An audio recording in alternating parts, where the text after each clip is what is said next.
SN Radio. It's all about what's next. Go to financialsurvivalnetwork.com and sign up for your free weekly newsletter. You'll also get 3 free reports. The Financial Survival Network. It's all about what's next.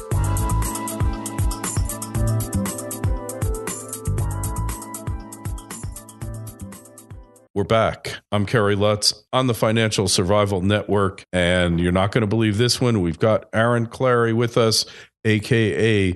Captain Capitalism. He's got a new project. You've got to hear about it. Aaron, welcome back. How you doing, Kerry? I am doing great. So tell us about assholeconsulting.com. You just got to hear about it. It just shows that no matter how bad the economy is, no matter how low you think things have gone, or how bad things are, there is still a way to make a buck in the new economy. Right, Aaron? Yes. It's kind of a sad testament. I think probably Al Capone running booze had a bit more morality than this, but basically through my YouTube and my blog, I kept, in my books, a lot of people would email me questions looking for advice. And it was fine at first when I was a relative nobody, but it got to be It started to be like at least an hour of my day answering people's emails. I wanted to help them, but at the same time, it's like, I don't have time to do this. And so I was in a bad mood. I get an email from another kid asking, what should I major in or something like that. And I just said, look, kid, I would love to answer your email, but I get a ton of these and I don't have time to answer them all. I said, if you give me $20, I'll answer it. And I thought, if I started telling people that, they would go away. Well, the opposite happened. These people actually started forking over the dough. And soon I'm making $20, $30, $15 an email. And I said, okay, this is interesting. And so I always had this idea. Originally, I had an idea called NBS Securities, meaning no BS securities. And I'd start a bank, a financial services firm, and it'd be straight up forward, unlike most of, the investment bulge bracket.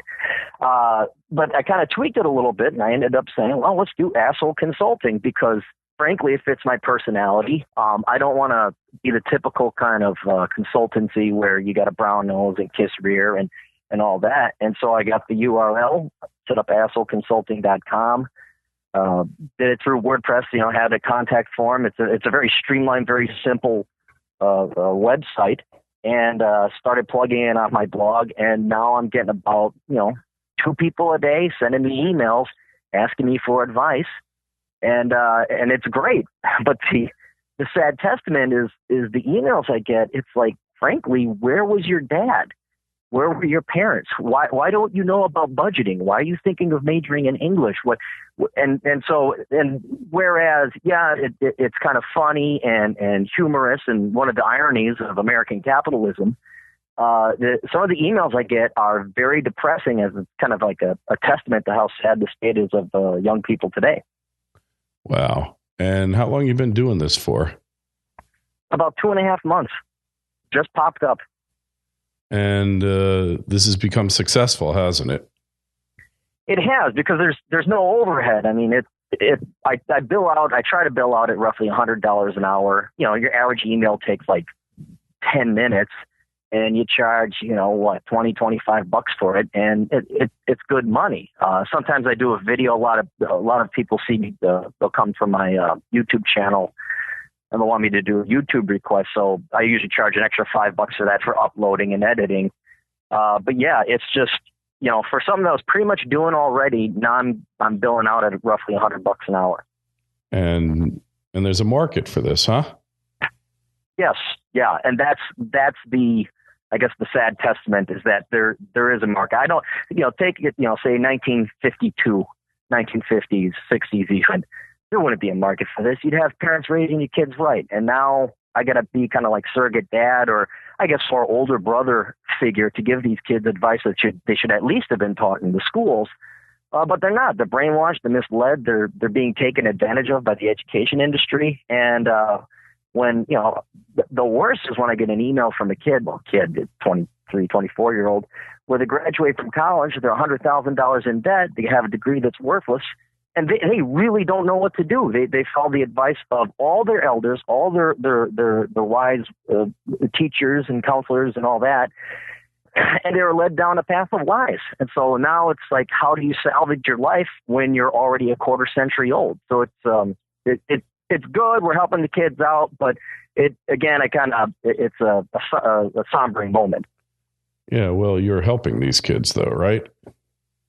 I am, and I try and keep it, I try not to gouge them. I try to, make it worth my time, but not, because a lot of them are in debt. A lot of them have financial problems, but I kind of look at it like, look, I'm giving you I'm charging you $20 for a bit of advice that's going to save you 50, 30, a lot of kids, I should go get my law degree. It's like, no, hang on.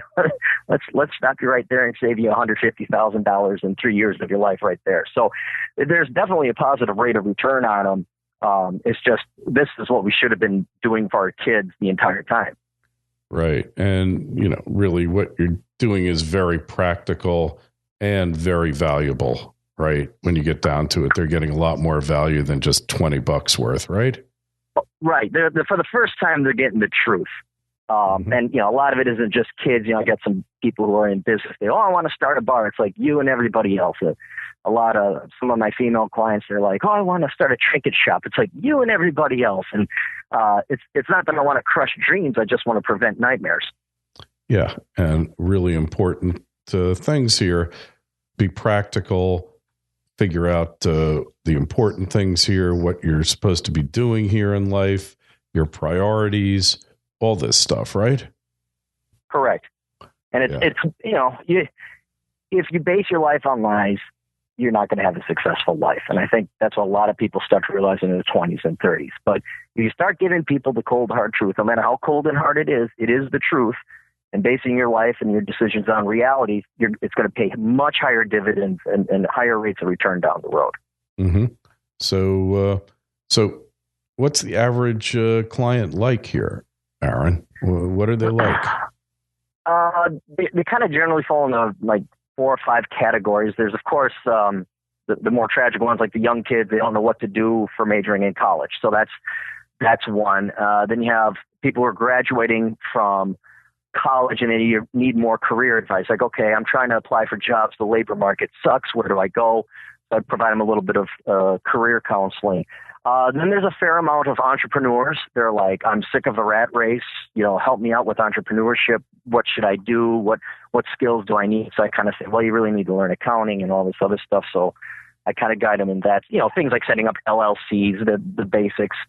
And then the fifth one is like actual business consulting, and it kind of like, where do I invest my money? I got an inheritance, or one guy we had down in Mexico, he makes surveying equipment, and he wanted to know about inventory management. So there's actually some legitimate, like real consulting that I do, but a lot of it all generally themes around financial advice, either personal or corporate. Yeah. So actually, it's a very practical. It makes a lot of sense, doesn't it? Right. Well, my tagline is, if you want to be lied to, hire a regular consultant. If you want the truth, hire an asshole. And that's it. It's like, and I sell the truth, or at least my, harsh, evil, impolite take on it. But yeah, that's basically the product. Yeah. And really, that's what people need to hear now, is the truth in this day and age, because it's a scarce commodity, isn't it? Yeah. Oh, and I think, you kind of just opened my eyes there. It is. It's just, you look at the media, they're all lies. Look at fashion, that's all lies. Look at entertainment, that's all lies. And it's based on the fact that people want to feel good about themselves and hear what they want to say. Unfortunately, that runs against reality. And when people, it's almost like saying alcoholic or a drug addict hitting bottom. It's like, okay, now you're going to go find it. And now at least you'll probably listen to someone who tells it. Well, heck, even here's a perfect example. Last night I'm on the Twitter because I can't sleep. And one of my favorite websites I like going to, or not websites, Twitter feeds, is Law School Lemmings. And this guy's trying to prevent kids from going to law schools and wasting all their money, or at least the non-tier 1 law schools. And there's this one kid, and he's all excited to go to law school, and he's from Milwaukee. I'm not joking. And in a very polite way, I said, dude, you really ought to consider law school or look at the cost, blah, blah, blah, da, da, da. And this kid got angry with me because I was, quote, destroying his dream. And then I asked him the next logical question. I say, okay, are you going to a tier 1 law school? And then he tells me to go F off. And it's like, wow, the psychology, the emotional attachment to just the feel-good endorphins of you do whatever you want. There's no consequences in life. It's just, you could do whatever you want. It's so ingrained in these kids today that if you literally try to help them, but that help comes in the form of being something contradictory to what they want in life, you're cursed and sworn at. So like I said, that kid hasn't hit bottom yet. Wait till he's got another $150,000 and, he graduates from the Podunk U School of Law or whatever, and no one touches him. Then maybe he'll listen. But until that time, you can't get an alcoholic to listen to you. You can't get a drug addict to listen to you. And you can't get, not to be ageist or anything, you can't get a lot of these young millennials to listen to you until they hit that bottom. Wow. It's just incredible to think. I wouldn't say my kids are the most well-grounded in the world, but I would say that they're better grounded than most.